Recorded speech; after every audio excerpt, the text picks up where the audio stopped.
Masyarakat hingga hari ini masih menunggu kejelasan kasus tewasnya Brigadir Ridal Alitomi, yang sebelumnya dikabarkan hanya sebatas kasus bunuh diri, dan secara perlahan akan dilupakan mirip tewasnya Ajudan Kapolda Kalimantan Utara Irjen Daniel Aditya Jaya, Brigpol Setio Herlambang di rumah dinas Kapolda Kaltara.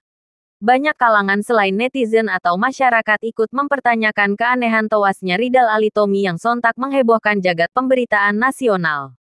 Bahkan Dr. Mintarsi Abdul Latif menerangkan bahwa menjadi hal yang wajar jika publik mempertanyakan. Karena bukan sekadar ada yang janggal.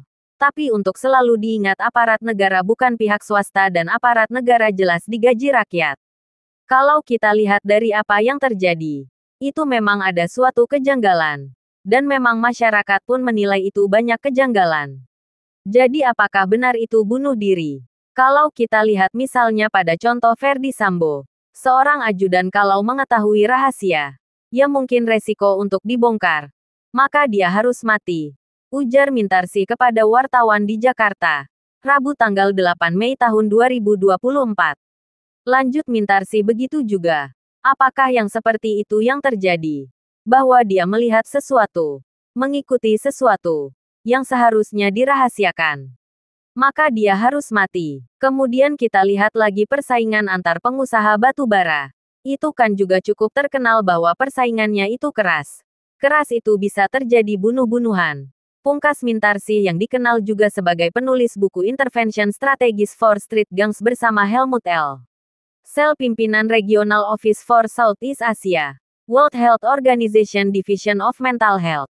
Dalam pemberitaan sebelumnya bahwa dugaan kasus pembunuhan ikut membuat Mahkamah Kehormatan Dewan DPR RI akan memanggil pemilik Toyota Alphard.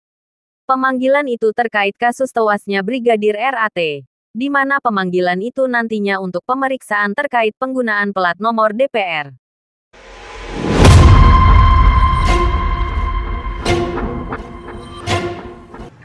Kalau kita lihat dari apa yang terjadi, itu ada suatu kejanggalan.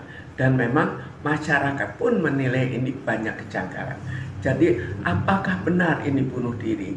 Kalau kita lihat misalnya pada contoh Ferdi Sambo, seorang ajudan, kalau mengetahui rahasia yang mungkin risiko untuk dibongkar, maka dia harus mati.